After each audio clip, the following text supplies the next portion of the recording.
नमस्कार दोस्तों, आज हम आपको प्रकाश का अपवर्तन बताऊंगा। क्लास 10th का फिजिक्स, इससे पहले प्रकाश का परावर्तन बताए थे। चलिए सीधे सवाल की ओर हम लोग चलते हैं। चैप्टर 2 है और इसका नाम है प्रकाश का अपवर्तन। तो सबसे पहले इसी टॉपिक के बारे में आपको जानना है कि प्रकाश का अपवर्तन क्या है, किसको कहते हैं। और ये चैप्टर जो है, पहले चैप्टर से अक्सर विद्यार्थी कंफ्यूज रहता है, समझ में नहीं आता अपवर्तन क्या है और परावर्तन क्या है। दोनों में अंतर सेम समझते हैं, लेकिन इसको ध्यान से समझिएगा, दोनों में बहुत बहुत फर्क है। तो यहाँ पे लिखा हुआ है अपवर्तन और वहाँ पे लिखा हुआ था परावर्तन, और दोनों प्रकाश का ही घटना है। उसमें परावर्तन होता है और इसमें अपवर्तन होता है। तो अपवर्तन का मीनिंग यहाँ रिफ्रैक्शन लिखे हैं, अब परावर्तन का मीनिंग रिफ्लेक्शन था। ये सब अंतर समझते चलिएगा। तो हमने यहाँ पे सबसे पहले जो चैप्टर का नाम है उसी के बारे में समझा है। ये प्रकाश का अपवर्तन क्या होता है, किसको कहते हैं, तो इसको समझिए। इसको समझने से पहले आपको मीडियम समझ लीजिए, माध्यम। देखिए, माध्यम दो तरह के होता है, एक सघन माध्यम होता है और एक विरल माध्यम होता है। विरल माध्यम होता है जब प्रकाश जब हवा से आती है और किसी दूसरे माध्यम में प्रवेश करती है, जैसे कि कांच में प्रवेश करता हो या पानी में प्रवेश करता हो। तो जब प्रकाश सूर्य से सीधी पृथ्वी पर आती है तो हवा माध्यम होता है, जिसको निर्वात बोलते हैं। पढ़ाए थे ना जी, फर्स्ट चैप्टर में बताए थे। इसी को शून्य माध्यम भी बोलते हैं। तो ये जो माध्यम होता है, जो प्रकाश पृथ्वी पर आती है सूर्य से, तो वो होता है विरल माध्यम, जिसको अंग्रेजी में क्या बोलते हैं, रेरर मीडियम। Rarer medium. और इसके बाद किसी माध्यम में अगर प्रवेश करता है, उस माध्यम का नाम है क्या, सघन माध्यम, जिसको अंग्रेजी में क्या बोलते हैं, डेंसर मीडियम। समझ गए। जैसे पानी में जाएगा तो पानी में सूरज घुस जाएंगे, सूर्य से प्रकाश आएगा वही ना पानी में घुसेगा। यानी कि नदी में या कहीं तालाब में या कहीं बाल्टी में पानी रखे हैं तो उसमें प्रवेश करता है ना जी। या हम लोग मारुति में बैठे हैं तो अंदर प्रकाश आता है ना जी। तो आता है, यही घटना को हम लोग को समझना है प्रकाश का अपवर्तन में। तो वो जब उसमें प्रवेश करेगा तो क्या हो जाएगा, सघन माध्यम। समझ में आया। विरल माध्यम और सघन माध्यम यही है। तो यही घटना क्या कहलाता है, प्रकाश का अपवर्तन। तो जब प्रवेश करता है तो आपको ये भी मालूम है कि शून्य या निर्वात में प्रकाश की चाल कितना होता है, 3 लाख किलोमीटर पर सेकेंड। यानी एक सेकंड में 3 लाख किलोमीटर का दूरी तय करता है। और इसके बाद जितने भी अगर दूरी होता है प्रकाश का स्पीड, वो क्या होता है, कम होते जाता है। जैसे पानी में प्रवेश करेगा तो 1.25 लाख ना होता है, 2.25 किलोमीटर पर सेकेंड होता है, पता है ना जी। और पानी में कितना होता है, पानी में तो बतावे कि। फिर कांच में कितना होता है, 2 लाख किलोमीटर पर सेकेंड। यानी कांच में उससे भी कम हो जाता है। तो कम हो जाता है, इसका भी यहाँ पे वर्णन है प्रकाश का अपवर्तन में। तो हमने यहाँ पे परिभाषा लिखा है, ध्यान से समझिएगा, बहुत आसान है। जब प्रकाश की किरण एक माध्यम से दूसरे माध्यम में प्रवेश करती है तो प्रकाश की चाल एवं दिशा दोनों बदल जाता है। तो आप ही बताइए, प्रकाश सूर्य से आया, अब पानी में प्रवेश करेगा, तो आपको मालूम है कि प्रकाश वही अगर हवा में रहेगा, मतलब शून्य में, तो उसका चाल कितना था, 3 लाख किलोमीटर पर सेकेंड। लेकिन जब पानी में प्रवेश करेगा तो 2.5 लाख का 1.25 लाख यानी 2.25 किलोमीटर पर सेकंड होता है ना। तो कम हो गया ना जी। वही प्रकाश पानी में प्रवेश किया तो कम हो गया। तो हमने परिभाषा में क्या लिखा है कि जब प्रकाश की किरण एक माध्यम से दूसरे माध्यम में प्रवेश करेगा तो उसकी चाल और दिशा क्या होती है, बदल जाती है। तो अब प्रकाश आया शून्य से, हवा से, और पानी में प्रवेश किया तो माध्यम चेंज हुआ ना जी। पहले क्या था, हवा में था, अब पानी में प्रवेश किया तो हवा को छोड़कर जिसमें भी अगर प्रवेश करेगा दूसरा में, तो माध्यम क्या हो गया, चेंज हो गया। तो जब माध्यम चेंज हो गया तो उसका गति क्या होता है, चाल क्या होता है, बदल जाता है, और दिशा भी बदल जाता है। समझ गए? हम चित्र के द्वारा समझाएंगे।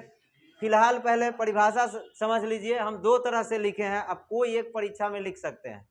तो देखिए, पहला हम लिखाए थे, जब प्रकाश की किरण एक माध्यम से दूसरे माध्यम में प्रवेश करती है तो प्रकाश की चाल एवं दिशा दोनों क्या होता है, बदल जाता है। और दूसरा में हम क्या लिखाए हैं, या ये वाला भी याद कर सकते हैं, जब प्रकाश की किरण विरल माध्यम से सघन माध्यम में, विरल माध्यम बताया ना अभी, हवा या शून्य या निर्वात, तो विरल माध्यम से किस में जा रहा है, सघन माध्यम। सघन माध्यम का मतलब हवा के बाद किसी में प्रवेश करता है, चाहे जल में हो या कांच में हो, या तारपीन का तेल हो, किरोसिन तेल में प्रवेश करता हो, वो सब क्या होता है, सघन माध्यम। समझ गए? तो उसमें जाएगा। या सघन माध्यम से विरल माध्यम में प्रवेश करती है तो प्रकाश की दिशा एवं चाल बदल जाती है। वही बात है, बस चेंज कर दिया है। ठीक है ना? तो क्या होता है, दिशा और चाल बदल जाती है। जैसे ये है आपका, मान लो ये क्या है, यहां से क्या है, विरल माध्यम, और ये अभिलंब है, याद है ना? इधर में माध्यम मान लो ये जल है, ठीक, मान लीजिए कि ये जल है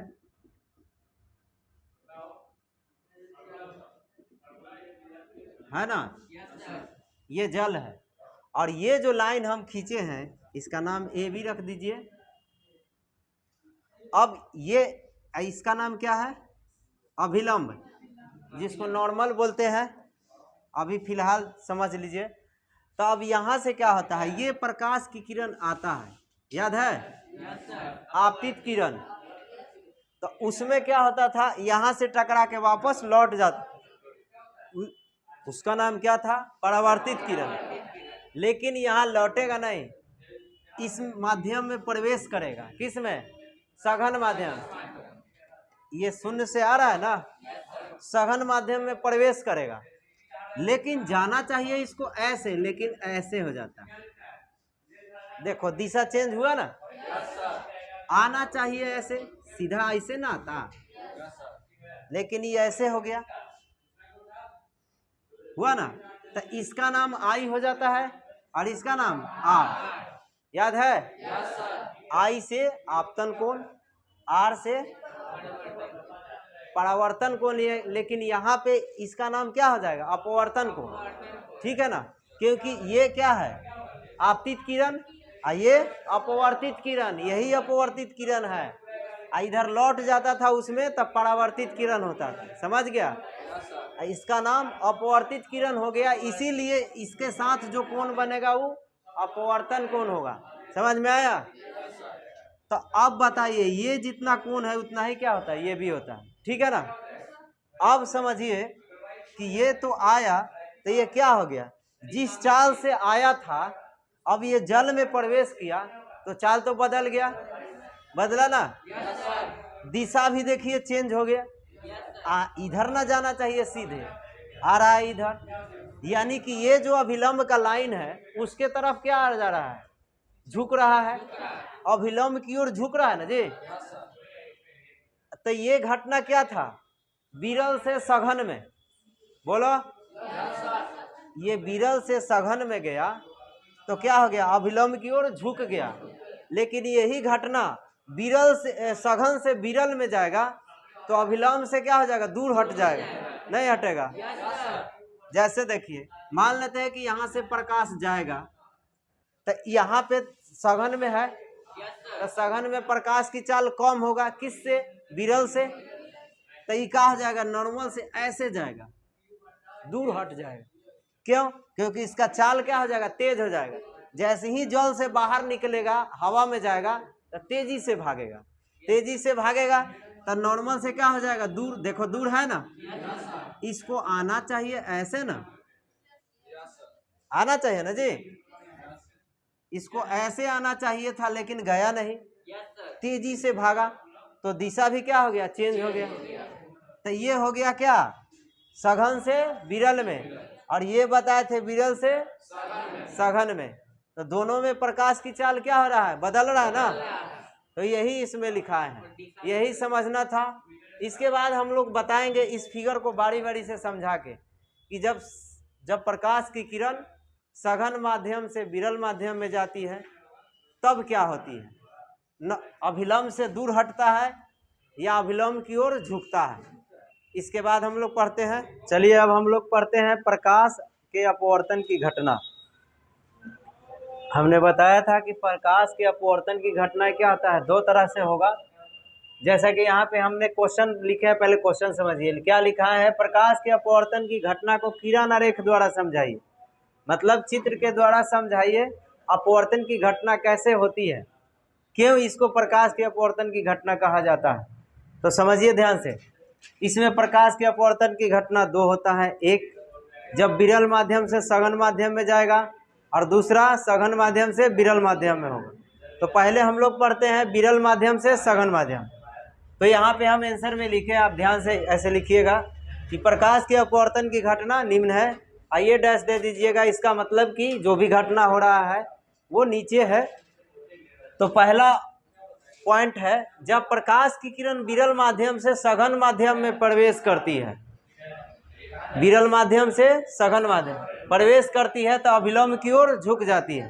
तो इस चित्र में देखिए ये विरल माध्यम है, मतलब हवा निर्वात या शून्य, और ये जो लाइन AB है ये माध्यम का मिडिल पॉइंट है जो बांटता है दोनों माध्यम को।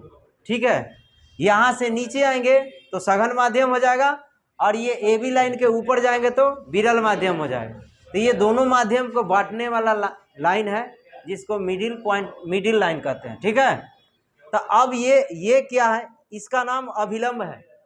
प्रकाश के परावर्तन में पढ़ाए थे, इसका नाम क्या है, अभिलंब, जिसको नॉर्मल बोलते हैं। ये लाइन सीधा जो है NN डैश, और ये आपतित किरण है और ये अपवर्तित किरण है, और इसका नाम क्या हो जाएगा I, मतलब आपतन कोण, ये हो जाएगा R, मतलब अपवर्तन कोण, क्योंकि अपवर्तित किरण है ये। ठीक है, तो ये आपतित किरण है, ये आ रहा है शून्य से, और शून्य से आने के बाद जैसे ही इस माध्यम में प्रवेश करता है, कौन माध्यम में, सघन माध्यम, अर्थात विरल माध्यम से सघन माध्यम में प्रवेश कर रहा है। तो देखिए ये जो किरण आया तो ऐसे आना चाहिए, डॉट डॉट के द्वारा हम दिखाए हैं, ऐसे आना चाहिए, लेकिन ऐसे नहीं आके ऐसे आ गया, यानी नॉर्मल की ओर क्या हो गया, झुक गया। इसका मतलब क्या है, प्रकाश के अपवर्तन की घटना हो गया है ना, जिसके कारण क्या हो गया, नॉर्मल की ओर झुक गया, यानी कि अभिलंब की ओर झुक गया। तो ये क्यों ऐसे झुका, जब विरल माध्यम से सघन माध्यम में आएगा तो हमेशा याद रखिएगा कि सघन माध्यम में आने के बाद अभिलंब की ओर क्या होगा, झुकेगा। ठीक है, यही आपको याद रखना है कि विरल माध्यम से सघन माध्यम में जाएगा तो क्या होगा, प्रकाश किरण क्या हो जाएगा, झुक जाएगा, किसके तरफ, अभिलंब की ओर। यही ना अभिलंब है, देखो झुक गया। अब इसके बाद हम लोग पढ़ते हैं सघन माध्यम से विरल माध्यम। चलिए देखिए दूसरा पॉइंट है, जब प्रकाश की किरण सघन माध्यम से विरल माध्यम में प्रवेश करती है तो अभिलंब से दूर हट जाती है। क्या लिखे हैं, जब प्रकाश की किरण सघन माध्यम से विरल माध्यम में प्रवेश करती है तो क्या होती है, अभिलंब से दूर हट जाती है। ध्यान से समझिए, ये सघन माध्यम है और ऊपर वाला विरल माध्यम, तब प्रकाश तो यहाँ से जा रहा है तो ये आपतित किरण न हुआ, और इधर क्या हो गया, अपवर्तित किरण। समझ गए, तो जो आपतित किरण है इसके साथ जो कोण बनेगा वो क्या होगा, आपतन कोण, जिसको I से लिखते हैं, और ये क्या हो गया, अपवर्तन कोण। ये न कि नीचे ऐसे कर देना, हमेशा अभिलंब के साथ कोण बनाता है, समझ गई। तो ये हो गया अपवर्तन कोण, जिसको R से लिखते हैं, और ये अपवर्तित किरण है। ठीक है, तो अब देखिए ये सघन माध्यम में गया और जैसे ही विरल माध्यम में गया तो अभिलंब ये ना है, ये लाइन अभिलंब है, तो देखो अभिलंब से दूर हट जा रहा है। रियली इसको ऐसे आना चाहिए था, है ना, लेकिन वैसे आया नहीं, क्या हो गया, अभिलंब से दूर हट गया। तो यही घटना ही होगा, क्योंकि सघन माध्यम में प्रकाश की चाल क्या था, विरल माध्यम से कम था। इसीलिए जैसे ही विरल माध्यम में प्रवेश किया वैसे ही उसका चाल क्या हो गया, तेज हो गया, अधिक हो गया, तो तेजी से भागा, और नॉर्मल से क्या हो गया, अभिलंब से दूर हट गया। समझ गए। तो यही घटनाएं है, हमेशा आपको याद रखना है कि जब विरल माध्यम से सघन माध्यम में जाएगा, समझो, जब विरल माध्यम से सघन माध्यम में जाएगा तो अभिलंब की ओर झुक जाएगा, और जब सघन माध्यम से विरल माध्यम में जाएगा तो अभिलंब से दूर हट जाएगा। समझ गए। यही प्रकाश की अपवर्तन की घटनाएं हैं जो दोनों चित्र के द्वारा दिखा सकते हैं आप। तो बस आज इतना ही, मिलते हैं नेक्स्ट क्लास में। चलिए अब हम लोग प्रकाश के अपवर्तन की घटना जो है विभिन्न माध्यम में पढ़ते हैं, और विभिन्न माध्यम में हम बताएं 2 ही माध्यम होता है। कौन कौन, विरल माध्यम और सघन माध्यम। बट विरल माध्यम में एक ही होता है, वो हवा का होता है। हवा में प्रकाश की चाल कितना होता है, 3 लाख किलोमीटर पर सेकेंड, यानी 1 सेकंड में 3 लाख किलोमीटर की दूरी तय करता है। कौन, प्रकाश। ठीक है ना। तो प्रकाश की चाल जो है 1 सेकंड में कितना होता है, 3 लाख किलोमीटर तय होता है। किस में, हवा में। इसी को हम लोग विरल माध्यम बोलते हैं। लेकिन इसके बाद हम लोग सघन माध्यम में जाते हैं, जिसको क्या बोलते हैं अंग्रेजी में, डेंसर मीडियम। जब उसमें जाते हैं तो उसमें अलग अलग क्या होता है, प्रकाश की चाल होती है। जैसे सघन माध्यम में अगर जल में जाता है तो उसका कुछ और होता है, और कांच में जाता है तो कुछ और होता है। तो विरल माध्यम में सिर्फ कौन है, हवा, शून्य, उसी में है। बाकी सघन माध्यम में जाएंगे तो बहुत सारे हैं जो अलग अलग हैं। तो उसी के बारे में हम लोग पढ़ते हैं कि किस माध्यम में प्रकाश की चाल अलग अलग होती है, तो क्या होती है। तो देखिए हमने यहाँ पे बताया है प्रकाश की चाल, तो क्या लिखे हैं, अलग अलग माध्यम में प्रकाश की चाल क्या होती है, अलग अलग होती है। बट माध्यम हम लोग को 2 पता है, सघन और विरल। तो विरल में एक ही होता है, 3 लाख किलोमीटर पर सेकेंड। लेकिन सघन में आते हैं तो सघन में भी कई होते हैं। जैसे कि हम यहाँ पे लिख दिए हवा, हवा को ही हम लोग क्या बोलते हैं, वायु। शून्य भी बोलते हैं इसी को, या इसी को निर्वात बोलते हैं। इसमें प्रकाश की चाल 3 लाख किलोमीटर पर क्या होता है, घंटा। घंटा होता है सेकेंड, सेकेंड होता है। यहाँ पर भी हम लोग क्या लिखे हैं, सेकेंड लिखना होगा, और यहाँ पे सेकंड। ठीक है ना। तो हवा में जो होता है प्रकाश की चाल क्या होता है, 3 लाख किलोमीटर पर सेकंड या प्रति सेकंड। ठीक है ना, सेकंड होता है, सेकंड। उसके बाद दूसरा में है जल में प्रकाश की चाल क्या होता है। तो जल में प्रकाश की चाल, जल क्या हो गया, सघन माध्यम हो गया। तो जल में प्रकाश की चाल होता है 2.25 लाख किलोमीटर पर सेकंड। ठीक है ना, इसावा 2 लाख हुआ। ठीक है ना।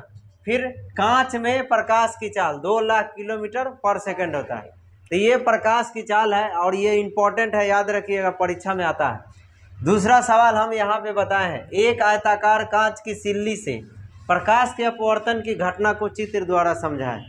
हमने यहाँ पे बताया है आपको, एक क्या है, कांच की सिल्ली लिए हैं। सिल्ली का मतलब टुकड़ा होता है, एक कांच का टुकड़ा लिए जो आयताकार है।